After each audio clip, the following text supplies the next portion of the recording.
الحمد لله رب العالمين. أشهد أن لا إله إلا الله وحده لا شريك له، وأشهد أن سيدنا ومولانا محمدا عبده ورسوله، صلى الله تبارك وتعالى عليه وعلى آله وأصحابه وذرياته أجمعين. أما بعد فأعوذ بالله من الشيطان الرجيم. بسم الله الرحمن الرحيم.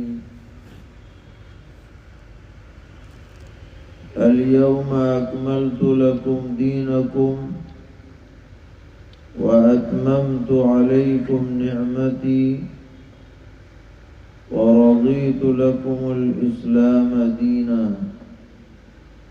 صدق الله مولانا العلي العظيم. اسٹیج پر تشریف فرما علماء کرام اور قریب اور دور سے اس اجلاس میں حاضر ہونے والے سبھی فرزندان توحید، بزرگوں اور بھائیوں،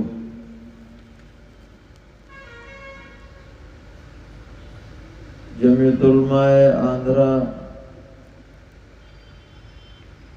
کی تحریک پر آپ کی اس بستی میں اصلاح معاشرہ اور دینی تعلیمی بیداری کے موضوع پر یہ اجلاس منعقد ہے، اور آپ حضرات کا اتنی بڑی تعداد میں یہاں جمع ہونا اور پروگرام کو دلچسپی کے ساتھ سننا، یہ اس بات کی دلیل ہے کہ جمعیت کے کارکنان نے، احباب نے اجلاس کے لیے محنتیں کی ہیں، اور آپ حضرات نے وقت کی ضرورت سمجھ کر اپنے اوقات کو فارغ کر کے یہاں تشریف لا کر اجلاس کو رونق بخشی ہے۔ دعا ہے کہ اللہ تعالیٰ اس مل بیٹھنے کو قبول فرمائے اور ان محنتوں کو برابر فرمائے۔ محض جمع ہونا اور باتوں کا سننا یہ کافی نہیں ہے، بلکہ سن کر اپنے دل میں فکر پیدا کرنا اور اس فکر کے مطابق عمل کرنا، یہ اصل میں مطلوب اور مقصود ہے۔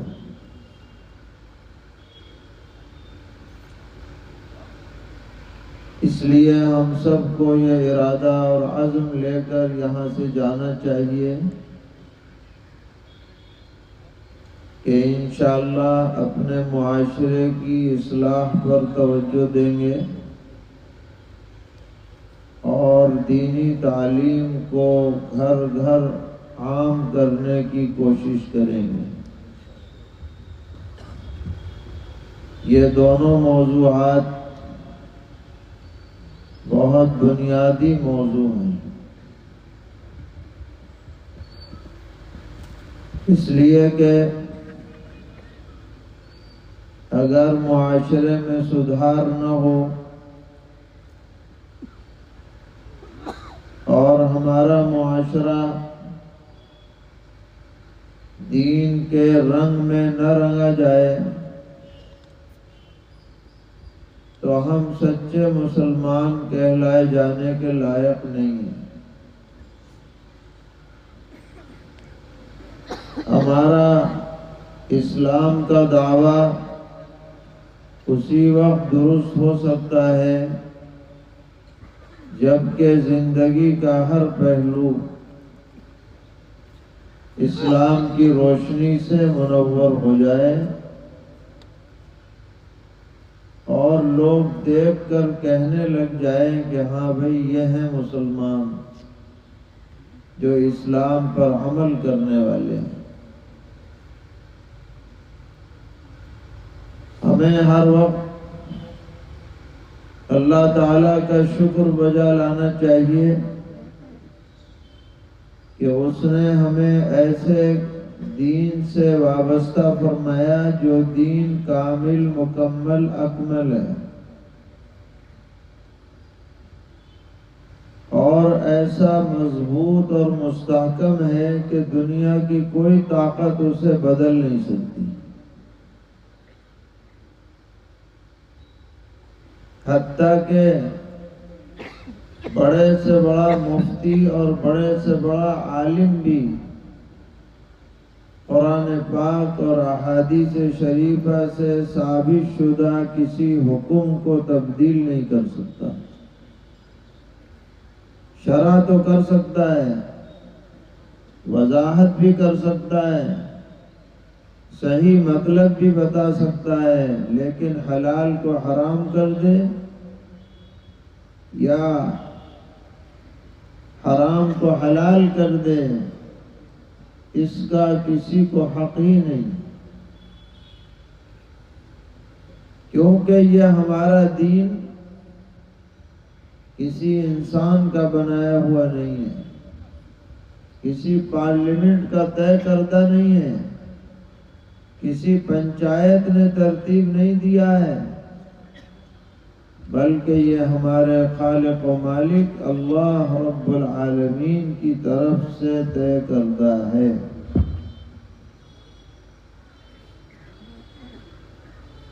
اور نبی اکرم صلی اللہ تعالی علیہ وسلم جب آخری حج کے لیے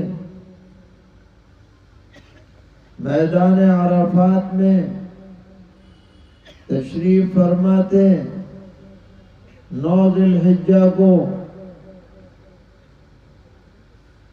تو شام کے وقت میں ظہر عصر کی نماز پڑھنے کے بعد آپ پر یہ آیت نازل ہوئی کہ الیوم اکملت لکم دینکم واتممت علیکم نعمتی وَرَضِيتُ لَكُمُ الْإِسْلَامَ دِينًا، کہ آج میں نے تمہارا دین تم پر مکمل کر دیا اور مجھے جو نعمت عطا کرنی تھی وہ تام کر دی، اور اب میں قیامت تک بس صرف اور 1000 مرتبہ صرف اسلام سے راضی ہوں اور کسی دین سے راضی نہیں ہوں۔ وَرَضِيتُ لَكُمُ الْإِسْلَامَ دِينًا۔ اب اگر کوئی نجات پا سکتا ہے، آخرت میں کامیابی حاصل کر سکتا ہے اور جنت میں داخلے کا مستحق بن سکتا ہے اور اللہ کے عذاب سے بچ سکتا ہے، اس کا صرف اور صرف ایک ہی راستہ ہے، اور وہ ہے دین اسلام سے وابستگی۔ رضیت لکم الاسلام دینا۔ اب جو اس دین سے جتنا زیادہ وابستہ ہوگا میرے بھائیوں، اللہ تعالیٰ اس سے اتنا ہی زیادہ راضی ہوں گے۔ مکمل وابستہ ہے، مکمل رضا ہے، جزئی وابستگی ہے تو جزئی رضامندی بھی ہے۔ وَرَضِيتُ لَكُمُ الْإِسْلَامَ دِينًا۔ اللہ نے یہ دین ہمیں عطا فرمایا ہے، اس دین پر عمل کرنا یہ ہم سب کی ذمہ داری ہے، اور اس دین کے 4 شعبے ہیں عملی اعتبار سے، 4 شعبے ہیں۔ نمبر 1 عبادات، نمبر 2 معاملات، اور نمبر 3 معاشرت، اور نمبر 4 اخلاق۔ اور ان سب سے پہلے لازم اور ضروری ہے کہ عقائد کو درست رکھا جائے۔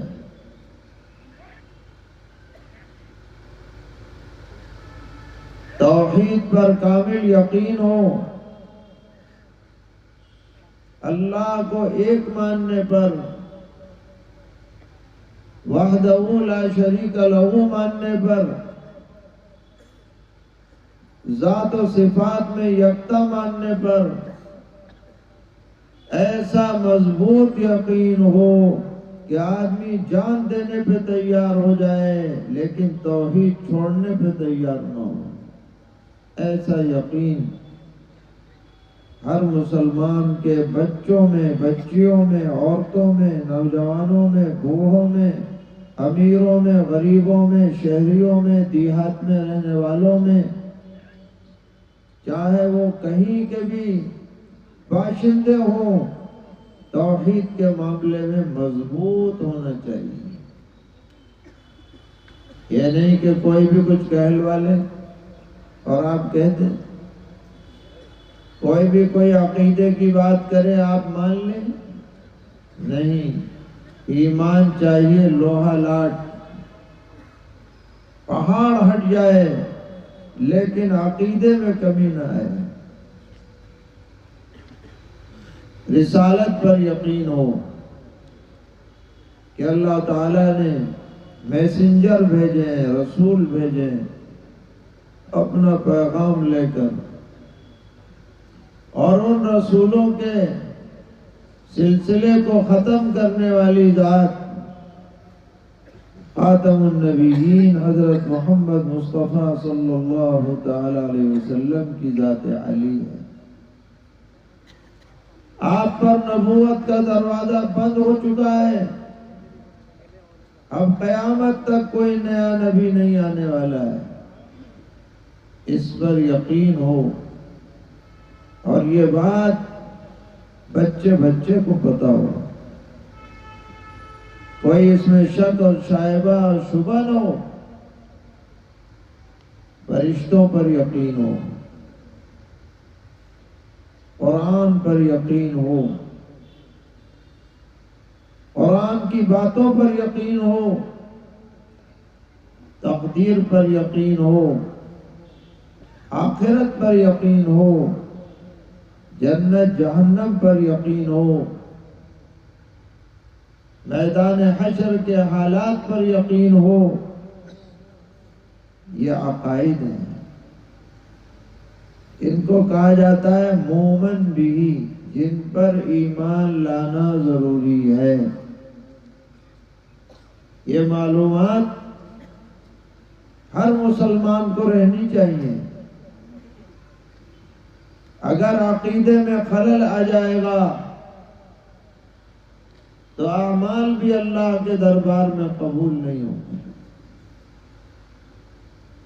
اگر آدمی شرک کرتا ہے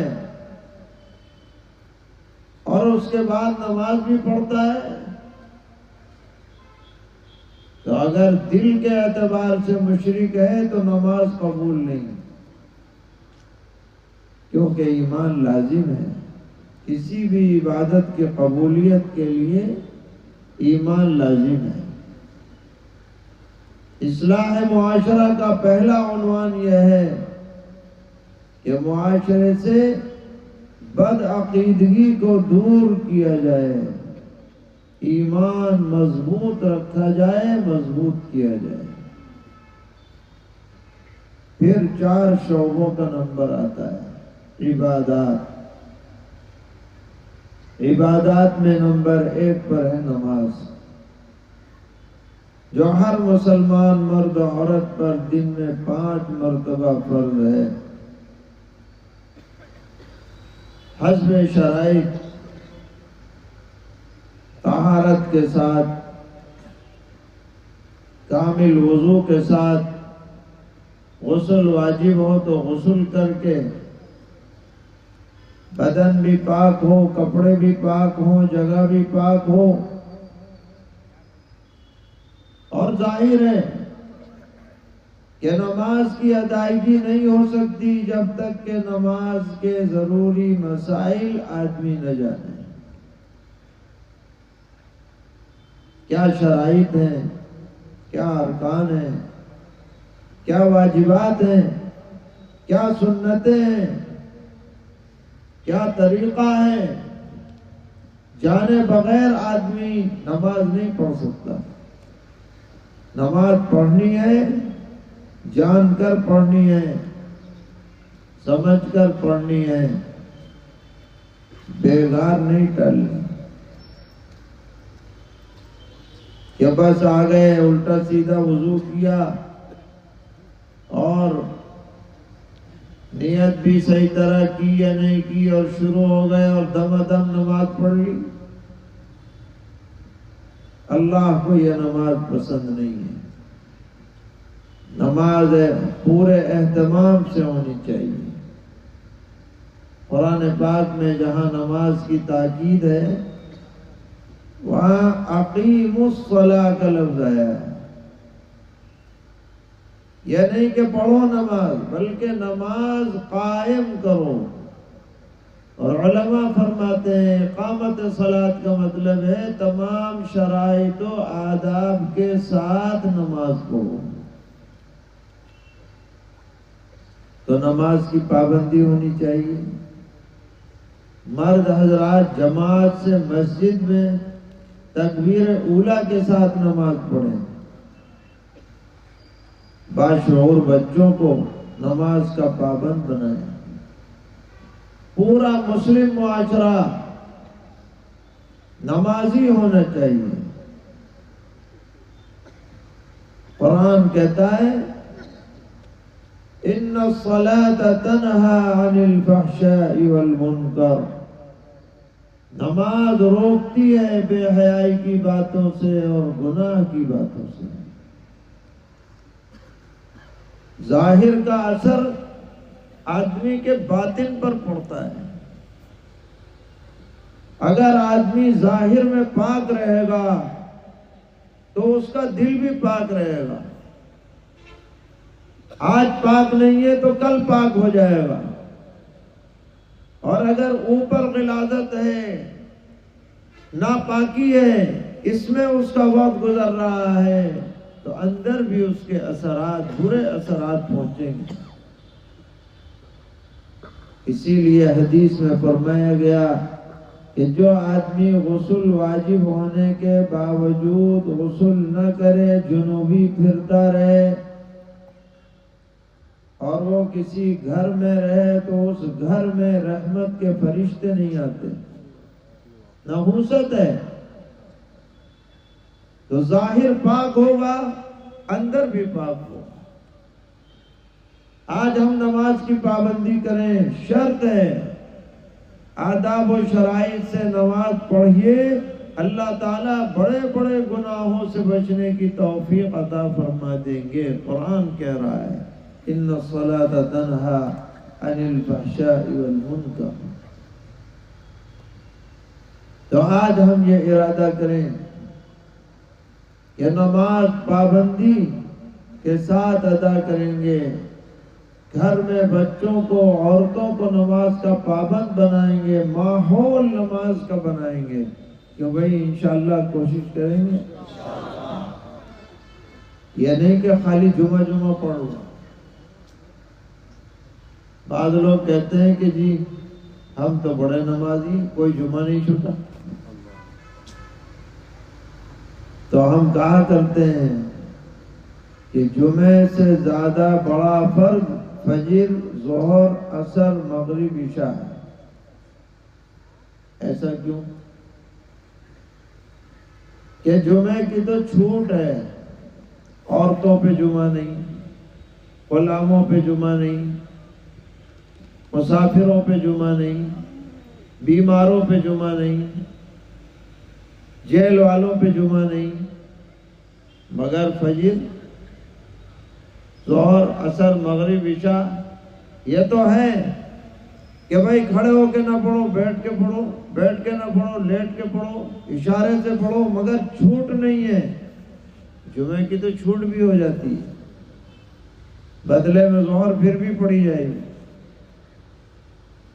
اس لیے ہمیں معاشرہ نمازیوں کا بنانا ہے۔ حضرت مولانا شاہ محمد الیاس صاحب رحمۃ اللہ علیہ نے جماعت تبلیغ کی روح نماز کو بنایا ہے کہ امت کو نماز سے جوڑو، امت کو مسجد سے جوڑو،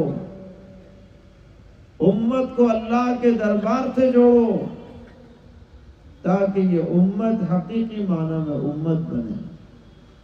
تو عبادات میں نمبر 1 نماز، پھر روزہ ہے، ابھی رمضان آنے والا ہے،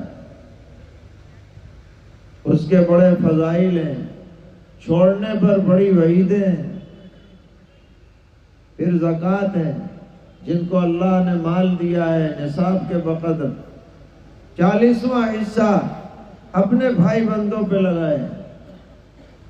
زکوٰۃ بھی ادا نہ کرنے پر بڑی سخت وعیدیں قرآن پاک میں بھی ہیں، احادیث شریفہ میں بھی ہیں۔ آج لوگ زکوٰۃ یا تو ادا نہیں کرتے یا ان لمٹ ادا کرتے ہیں بغیر حساب لگائے۔ اس طرح نہیں زکوٰۃ ہوتی، حساب لگا کر، علماء سے پوچھ کر، ماؤں بہنوں کے زیورات کو بھی تول کر کے مکمل پائی پائی کا حساب لگا کر زکوٰۃ دینی چاہیے۔ سرور عالم صلی اللہ تعالی علیہ وسلم نے فرمایا کہ جو زکوٰۃ کا مال ادا نہ کیا جائے یہ اپنے ساتھ اچھے مال کو بھی لے کے چلا جائے، ایسی بے برکتی ہوگی۔ اسی طرح جن کے پاس وسعت ہے، طاقت ہے، ان پر حج کرنا فرض ہے حسب شرائط۔ یہ عبادات ہیں، اور یہ عبادات ایسا نہیں ہے کہ جیسے چاہے ادا کر لو، اس کے لیے سیکھنا پڑتا ہے، جاننا پڑتا ہے، سمجھنا پڑتا ہے۔ اس کے بعد معاملات کا نمبر ہے، کہاں سے مال حاصل کیا جائے، کہاں خرچ کیا جائے، کیسے لیا جائے، کیسے دیا جائے، ہمارا دین ہمیں سب سکھلاتا ہے۔ کیا حلال ہے، کیا حرام ہے، جوا حرام ہے، رشوت حرام ہے، سود حرام ہے، سٹا حرام ہے، غصب حرام ہے، چوری ڈکیتی حرام ہے، کسی کے مال میں خیانت کرنا حرام ہے، سب بتلا دیا قرآن پاک میں بھی اور احادیث شریفہ میں۔ اگر ہم مسلمان ہیں، اسلام کا دعویٰ کرتے ہیں، تو میرے بھائیوں ہماری آمدنی بھی 100% پاک ہونی چاہیے، حلال ہونی چاہیے۔ ہم اپنے کمزوری برداشت کر لیں، کمی برداشت کر لیں، لیکن حرام کے قریب بھی نہ جائیں۔ قرآن پاک میں اس سے روکا گیا، احادیث شریفہ میں روکا گیا۔ بہت زیادہ کمانا یہ کوئی بڑی بات نہیں ہے، حلال کمانا یہ بڑی بات ہے، اس کا بھی ہم اہتمام کریں۔ اس کے بعد معاشرت ہے، یعنی ہمارا رہن سہن، یہ بہت وسیع موضوع ہے۔ ہمارا اپنے بچوں کے ساتھ کیسا رہن سہن ہو، ہمارا اپنی بیویوں کے ساتھ کیسا معاملہ ہو، ہمارا والدین کے ساتھ کیسا معاملہ ہو، ہمارا پڑوسیوں کے ساتھ کیسا معاملہ ہو، ہمارا رشتہ داروں کے ساتھ کیسا معاملہ ہو، اس بارے میں بھی ہمیں ہمارا دین ہدایت کرتا ہے۔ بچوں کے بارے میں فرمایا پیغمبر اسلام نے کہ جب ان کو دینے کا نمبر آئے سب کو برابر دو، اعدلوا بین اولادکم، اپنی اولاد کے درمیان عدل سے کام لو۔ فقہا لکھتے ہیں کہ اگر زندگی میں ماں باپ اولاد کو دیں، جائیداد دیں، مال دیں، تو لڑکا لڑکی سب کو برابر دو۔ انتقال کے بعد ہے کہ لڑکی کا آدھا اور لڑکے کا پورا، زندگی میں سب کا برابر۔ اسی طرح معاشرت کا ایک اہم پہلو یہ بھی ہے کہ ہم اپنی بیویوں کے ساتھ قدردانی کا معاملہ کریں۔ یہ بیوی کوئی زر خرید غلام نہیں ہے، باندھی نہیں ہے، یہ بھی کسی کے جگر کا ٹکڑا ہے، کسی کی نور نظر ہے، یہ کسی ماں باپ کی چہیتی ہے۔ یہ تمہارے گھر کوئی خادمہ بن کے نہیں آئی ہے، اگر یہ خدمت کر رہی ہے یہ اس کا تم پر احسان ہے، اس احسان کی قدر کرو۔ یہ اسلام کی تعلیم ہے۔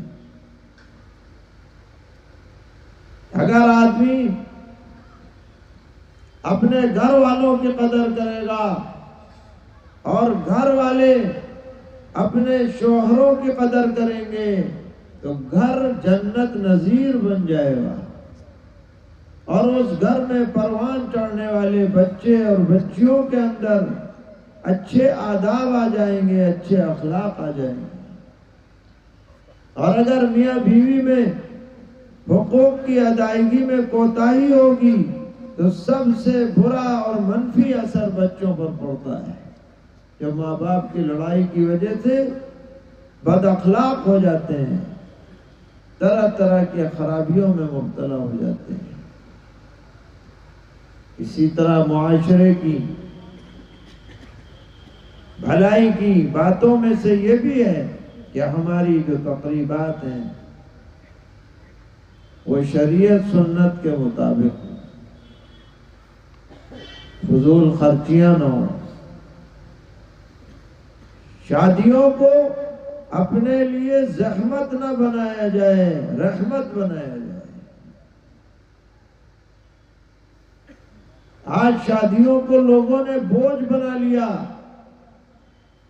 فضول رسومات کی وجہ سے، ناجائز مطالبات کی وجہ سے بچیوں کی شادی ماں باپ کے لیے سوہانے روح بن گئی۔ اگر مطالبے پورے نہ کیے جائیں تو کوئی رشتہ ہاں کرنے کو تیار نہیں، کوئی ہاتھ پکڑنے کو تیار نہیں، سب کچھ مال کو سمجھ لیا گیا۔ چاہے کتنی پڑھی لکھی لڑکی ہو، سلیقہ مند ہو، اچھے اخلاق والی ہو، اگر ماں باپ کے پاس دینے کی طاقت نہیں ہے تو برملا ان رشتوں کو رد کر دیا جاتا ہے۔ یہ نہایت کمینگی اور رذالت کی بات ہے، جس کی وجہ سے ہزاروں بچیاں گھٹ گھٹ کر کے زندگی گزار رہی ہیں۔ یہ اسلام کی تعلیم نہیں۔ اسلام کیا کہتا ہے؟ ان اعظم النکاح برکۃ ایسرہ مؤونۃ، سب سے بابرکت نکاح وہ ہے جس میں سب سے کم مشقت ہو۔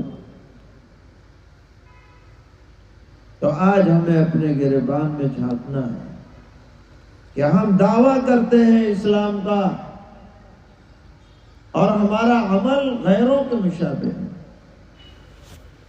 حضرت شاہ محمد الیاس صاحب رحمۃ اللہ علیہ ایک جلسے، ایک مجلس نکاح میں تشریف لے گئے، لوگوں نے کہا کہ حضرت کچھ بیان ہو جائے.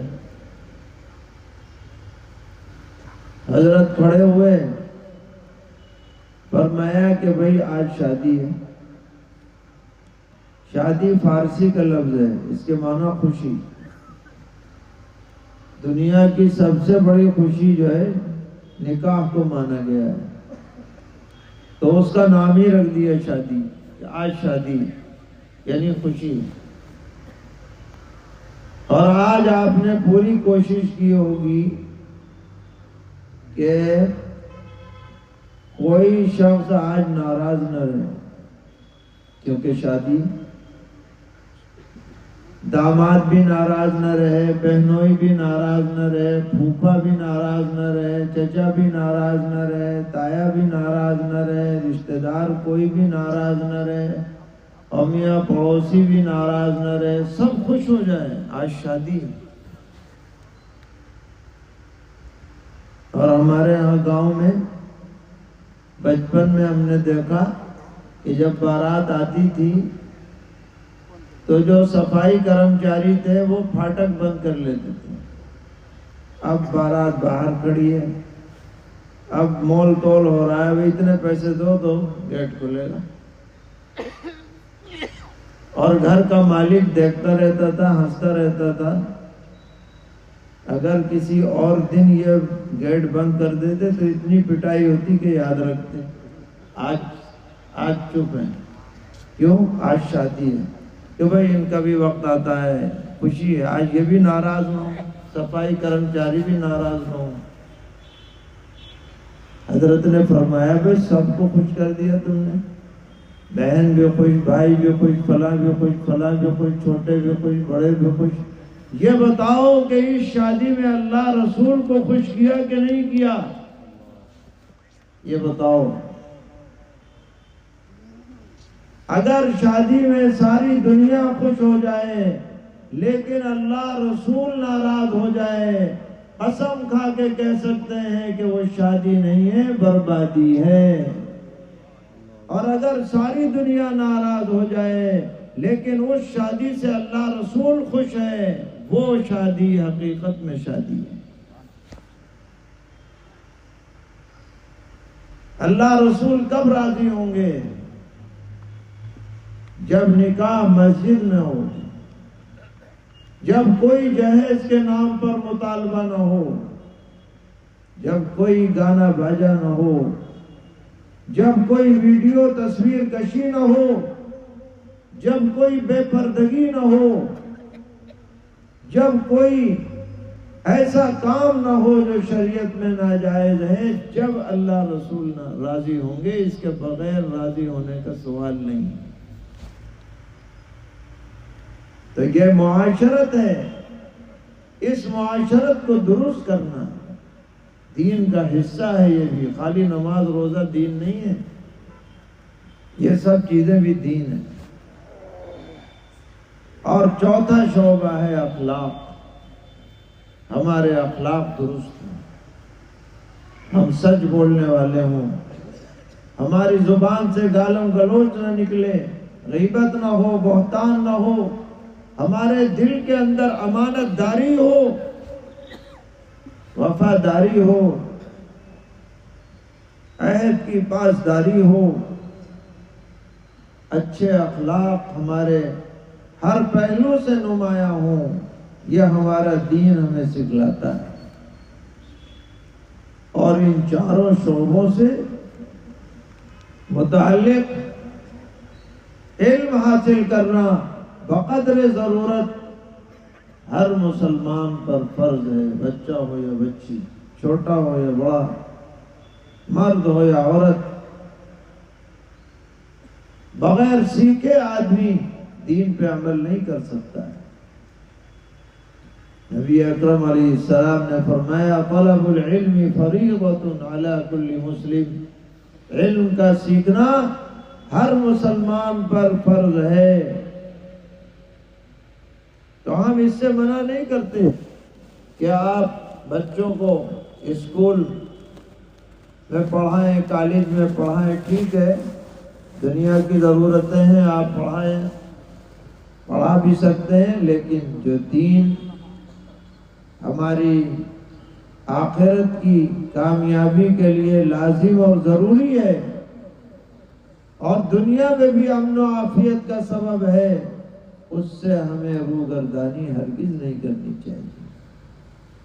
اس کے لیے آپ اپنے بچوں کو بچیوں کو دینی مکاتب میں بھیجیں، ایسا نظام بنائیں کہ 1 گھنٹہ بچہ دین کے ماحول میں رہے، وہ لباس پہن کر کے جائے جو دینداروں کا لباس ہے، بچی بھی وہ پہنے، بچہ بھی وہ پہنے، اس لباس کا اثر بھی اس کے دل میں اندر پیدا ہو۔ کیوں بھائی، انشاءاللہ کوشش کریں گے۔ یہ حضرات علماء آپ کے پاس جائیں گے، نظام بنائیں گے، کوئی محلہ کوئی مسجد ایسی خالی نہیں ہونی چاہیے جہاں ایسے مکاتب کا نظام نہ ہو۔ جمعیت علماء یہ تحریک چلا رہی ہے، لیکن ضرورت بہت زیادہ ہے۔ جتنا کام ہونا چاہیے ضرورت کے مطابق وہ نہیں ہو پا رہا ہے۔ ہر ایک کو اپنا ذاتی کام سمجھ کر کے، ضروری کام سمجھ کر کے اس میں حصہ لینا چاہیے۔ یہ بنیادی ضرورت ہے۔ ہم لوگوں کی شکایت کرتے ہیں حکومت کی، فلاں کی، وہ اپنی جگہ، لیکن اصل علاج دین پر نسلوں کو باقی رکھنے کا یہی ہے کہ آپ انہیں مکتب کی تعلیم ضرور دلائیں، جہاں وہ قرآن پڑھیں، دینی تعلیم کا رسالہ پڑھیں، تعلیم الاسلام جیسی کتابیں پڑھیں اور ایک مسلمان بن کر کے زندگی گزاریں۔ اللہ تعالی ہم سب کو توفیق عطا فرمائے اور اس جلسے کو بے حد قبول فرمائے، برابر فرمائے، اس کے اثرات اور ثمرات گھر گھر تک پہنچائیں، اور جن حضرات نے جتنی محنتیں کی ہیں سب کو جزائے خیر سے نوازیں۔ وصلی اللہ تعالی علی خیر خلقہ محمد وعلی آلہ واصحابہ وذریاتہ اجمعین۔ مقابلہ گلدستہ آپ کو پیش